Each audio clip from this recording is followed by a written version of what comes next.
28 avril 2026, peuple d'Afrique, recevez nos salutations. Les terreurs du GNIM, du FLA, viennent de faire tomber un narratif occidental vieux de plusieurs années. Certes, on va me dire, mais les GNIM, ça date de 2017. C'est le même groupe qui n'a fait que changer de nom.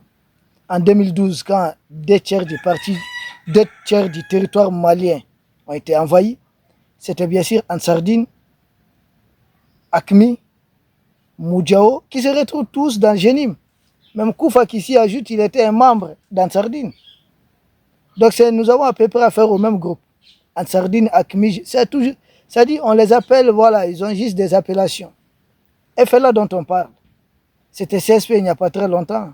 Avant, c'était la CEMA, leur coalition. Avant la CEMA, c'était le MLA qui évolue en 2012. Donc il s'agit des mêmes groupes. Mais jusque-là, il y a un narratif occidental qui faisait croire. Et d'ailleurs, c'est un narratif qui a servi à manipuler beaucoup de politiciens maliens à l'époque, c'est-à-dire nos régimes passés ont été trompés par ce narratif. Que non, il faudrait négocier avec les séparatistes pour ne pas diviser les territoires maliens. Et que les GNIM, c'était des terroristes purement purs et durs qu'il faudrait combattre. Nous avons tout le temps dit que ces groupes-là sont tous des groupes d'influence extérieure. C'est la même chose. C'est des groupes qui sont manipulés par certains pays pour des intérêts à l'intérieur du territoire malien ou le sous-sol malien. Et le temps nous donne raison finalement. Les terreurs du GNIM et du FLA s'affichent. Et d'ailleurs, lors du bombardement d'un bateau malien où il y a eu un carnage et un massacre des civils, et nous avons très vu les fameuses ONG en parler. D'ailleurs, Wassim Nasr se donne le plaisir de dire que les groupes terreux invitent les ONG à condamner le Mali. C'est triste. Les mêmes groupes, les mêmes ONG qui gardent un silence complice sur le massacre des civils à bord d'un bateau. Et déjà à cette époque, c'était les terroristes du GNIM, les terroristes du FLA, parce que le Mali était en marche pour aller libérer Kidal. Donc depuis cette époque, ces groupes-là évoluent ensemble, bien avant ça en 2012. Ces groupes sont donnés, ont travaillé ensemble, les massacres de camps d'Aguelog. Mais c'était qui et qui? C'était les mêmes groupes. C'était à l'époque, on a dit Akmi, Ansardine, MNLA, mais ce sont les mêmes qui se retrouvent dans FLA et dans les GNIM. Mais à chaque fois, on a fait croire aux Maliens, non, non, non, laissez tel groupe de côté, ce n'est pas un groupe, discutez avec tel autre groupe. Mais en fin de compte, les gens commencent à découvrir qu'en réalité, il s'agit du même groupe, jouant un double rôle. D'ailleurs, c'est pourquoi quand il y a une signature d'accord, des accords d'Alger de 2015, là, qu'est-ce qui s'est passé?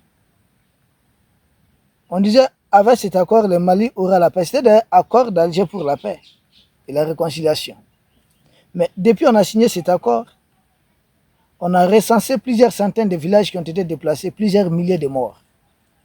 Alors on dit non, cette fois-ci, c'est les extrémistes radicaux, que comme ils aiment les appeler, les ultra-radicaux, les islamistes, comme ils les appellent même. Notamment, ils pointaient des doigts les gens du GNIM. Et GNIM a été fondé en 2017, juste 2 ans après la signature de l'accord. Ils sont réconciliés dans un autre groupe. Donc ils gagnent des deux côtés, quoi. C'est comme une tontine, mais vous gagnez des deux côtés, doublement. Ils sont dans le cadre d'un accord. Et certains éléments, dès que le Mali met la main sur eux, les fameux groupes signataires disent non, il s'agit de nos éléments. Or, les mêmes éléments, ce qui était bizarre, l'armée malienne a patrouillé, sautait sur des mines. Mais jamais, au grand jamais, la partie signataire qui faisait également des patrouilles ne sautait sur des mines. Donc, comprenez, ce sont eux-mêmes qui posaient les mines. Nous avons signé un accord de paix avec des gens qui continuent de nous faire la guerre, mais avec un autre nom. Jusque là, on disait, ah non, faites la paix avec, voilà, et les autres là, comment ils les appellent? Que certains sont des rebelles, simplement. D'autres là, ce sont des terroristes. Et qu'il n'est pas question de discuter avec les terroristes. Or, en réalité, des deux côtés, nous avons affaire au même groupe. Tous sous influence, tous en mission. À l'époque, la jeune française faisait croire qu'elle combattait réellement les GNIM. Mais avec le temps, nous découvrons que c'est les GNIM aujourd'hui qui est en train de lancer au nom, pour les intérêts de la jeune française, des offensives contre le Mali. Donc, Jenim n'a jamais cessé, moi je me souviens, quand l'ancien Premier ministre du Mali a parlé d'abandon en plein vol. Il s'agissait de la France qui avait abandonné certaines positions à Jenim pour dire qu'elle allait combattre l'État islamique. Là encore, autre anarque que la France avait faite. Donc nous sommes dans les mêmes logiciels, rien n'a changé. Jenim, terroriste du FLA, ça a toujours été les mêmes groupes qui travaillent pour les mêmes personnes. Certes, nous pouvons noter que Jenim est beaucoup plus algérien. Parce que dans Jenim, vous avez Al-Mourabitoun et vous avez l'autre groupe aussi, ACMI. Tous ces deux grands groupes sont dirigés par des ressortissants algériens. Ouais, non seulement des citoyens algériens, mais même Ansardine qui est dirigé par Yad Agali qui se trouve en Algérie. Amadou Koufa, c'est un bon petit à Yad Agali. Donc Jenim est beaucoup plus algérien. Mais l'autre, la FLA, qui est beaucoup plus français, même si les dirigeants du FLA actuellement, beaucoup seraient réfugiés du côté algérien. Donc nous avons fait, et puis certains dirigeants des FLA qui se trouvent aussi voilà, du côté de la Mauritanie. Nous avons affaire à des groupes comme ça, et puis les FLA qui est beaucoup plus en contact avec les Occidentaux que Jenim lui-même. Parce que les FLA, c'est carrément la jeune française. Les FLA, vous savez, beaucoup de ceux qui ont mené les dernières attaques, les attaques kamikazes, ont été formés par les instructeurs, on dit ukrainiens, et qui ont même accompagné jusqu'après sur le terrain. Au Mali, certains ont été neutralisés qui n'ont rien du malien. Ils ne parlent aucune langue du Mali, aucune langue malienne. Parmi ceux qui ont été arrêtés, certains oui, aucune langue malienne, même souvent pas le français. Des gens qui n'ont rien à voir avec le Mali, mais qu'on a utilisé parce que le plan est connu. Ils savent que Jenim ne pourra pas diriger, administrer le Mali comme ça. Ils ont certains qui sont préparés à l'étranger. Il faut peut-être pousser les choses. Vous savez, il s'agit d'une offensive de plus de 10 000 hommes sur toute l'étendue du territoire. C'est plus de 10 000 hommes qui ont été envoyés. C'est pas donné à toutes les armées de défendre ça à la fois, de défendre cette position. Mais nous avons défendu nos positions vaillamment. Ils ont été repoussés.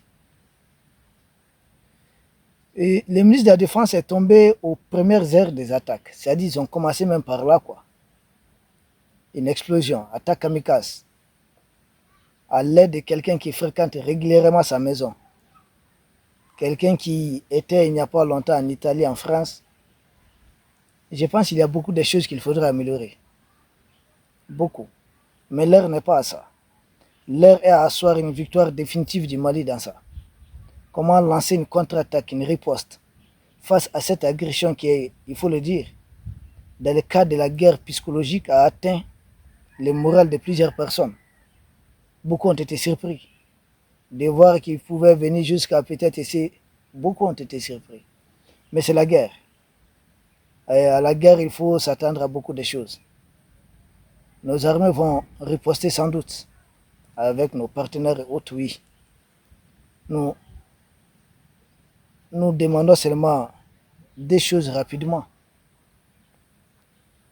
L'ouverture d'une enquête pour découvrir les failles éventuelles. Et de l'autre côté, lancer une mobilisation générale. Ne pas mobiliser les Maliens. Ça ne colle pas. Nous avons atteint un niveau où, quand ils osent attaquer parce qu'ils étaient tellement faiblis en brousse, donc ils savent que les villes ont été vidées des effectifs militaires qui sont déployés un peu partout en brousse, dans les forêts, dans les zones désertiques. Donc ils ont lancé une contre-attaque. Or, on avait presque très peu d'effectifs dans les casernes ici en ville. On a mis du temps. L'arrivée de certains renforts et les hommes qui étaient sur place, l'ennemi a été contenu et a été véritablement détruit. Ah oui, en grande partie. D'ailleurs, hier 27 avril, certains d'entre eux qui étaient en débandade vers Kolokani, c'est à 119 km de Kati, donc tout plus à 144 km de Bamako, 145. Ça doit être à peu près ça, approximativement. Beaucoup d'entre eux ont été neutralisés. parce qu'ils étaient voilà, en train de fuir les rescapés. Beaucoup ont été neutralisés à ce niveau. Et nous apprenons aujourd'hui qu'ils sont en train de parler d'un blocus de Bamako. J'ai dit avec quel effectif? Vous aviez essayé avec les citernes, vous avez perdu beaucoup d'hommes. Maintenant, vous dites blocus de Bamako. Ok. Nous appelons son Excellence, le président Assimi. Il faudrait lancer une mobilisation générale à temps. La population même va mettre fin à ce qu'ils appellent blocus. 6 personnes avec Kalachnikov qui s'arrêtent au bord d'une route, et on a besoin même de dépêcher une armée pour ça. Il suffit de l'armée des volontaires. On a vu comment les Iraniens patrouillaient quand leur pays était attaqué. Si on ne mobilise pas les volontaires, 10 jours de formation, c'est largement suffisant. 10 jours. À des plans, il faut former d'abord 5000 personnes. Rien que pour sécuriser d'abord les artères stratégiques du pays au niveau des Kati de Bamako. Puis, 3 mois après, il faut former 30 000 personnes pour les déployer dans la région. Puis, il faudrait former encore 50 000 personnes au fur et à mesure. Au fur et à mesure, il faudrait former davantage. Mais bref, notre sujet d'aujourd'hui, c'est de dire qu'un narratif occidental est réellement tombé à l'eau. Et depuis là, je vois silence radio. Ils ont eu à manipuler des Maliens et certains Africains pendant plusieurs années, séparatistes, discuter avec eux, discuter avec tel groupe. En réalité, tous ces groupes-là obéissent aux mêmes ordres. Il s'agit de comment piller les ressources du nord du Mali, comment empêcher l'État central du Mali d'exploiter certaines richesses, comment garder les mains. Parce que par le passé, il y a à peu près 15 compagnies pétrolières étrangères qui ont eu à explorer le Mali. Et parmi ces compagnies, je comprends pourquoi la France est révoltée. Total n'y était presque pas.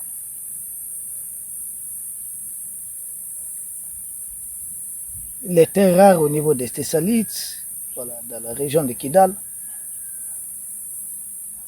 des réserves de gaz, des réserves d'uranium. Le Mali dispose de tout ça, plus de 2 milliards de tonnes de fer en réserve, encore non exploitées. L'hydrogène vert non exploité. L'or, on n'en parle pas. C'est la course aux richesses. Et chaque fameuse puissance essaie de créer son propre groupe. Et selon qu'il s'agisse de la France ou tel groupe, vous avez vu quand Alger avait refusé le survol du territoire malien par la France, parce que l'intervention de 2012-2013, c'était la France allait bombarder les groupes pour Algérie, parce que le groupe pour Algérie avait vaincu le groupe pro-français.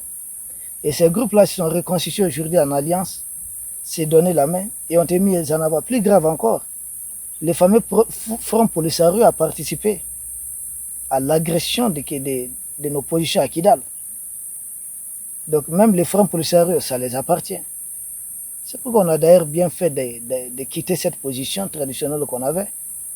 Parce qu'on est combattu par les combattants du Front Polisario depuis un moment. Et qui se trouvent portés par la gente. Mais c'est bizarre. C'est bizarre. Par la gente algérienne. C'est des puissances extérieures qui ont créé ces groupes. Ces groupes travaillent pour les intérêts des puissances extérieures. Ils ne sont pas plus nombreux que les peuples maliens. Nous demandons simplement au président du Mali de lancer une mobilisation générale pour défendre la patrie. Ce n'est pas l'armée seule de défendre la patrie contre ces gens. L'armée, c'est le peuple. L'armée fait partie du peuple. Là où nous en sommes, il faut que les Maliens se mobilisent comme un seul homme pour mettre fin à ce qui est en cours. Parce que pour eux, ils savent que Génime ne peut pas administrer le pays. Ils vont peut-être essayer de fragiliser l'État et penser peut-être qu'un militaire pro-France qui va accepter toutes les conditions, comme eux-mêmes le disent les gens du Génime et FLA dans leur communiqué, négocier la partition du nord du Mali. Et ensuite, ah oui, donc même mettre fin au partenariat avec les RIS, mais essayer de détruire l'AES, revenir de la CEDEAO, défendre les intérêts de la France, c'est tout ce qu'ils essaient de faire. Que les Génimes créent des situations pour favoriser peut-être un coup d'État pro-France, c'est ce qui a été tenté au Burkina, c'est ce qui a été tenté peut-être au Niger, ils sont dans ces schémas. Et notre armée est unie. Notre armée fait bloc derrière son excellence le général Assimi Goïta. Nous restons mobilisés, galvanisés. FLA, Génim, il s'agit tous des groupes terroristes, des groupes mercenaires qui travaillent pour les intérêts d'autres peuples. Ils n'ont rien de malien. Nous vous remercions, peuple d'Afrique, et nous espérons vous retrouver demain pour un autre sujet au sommet de l'actualité. Merci.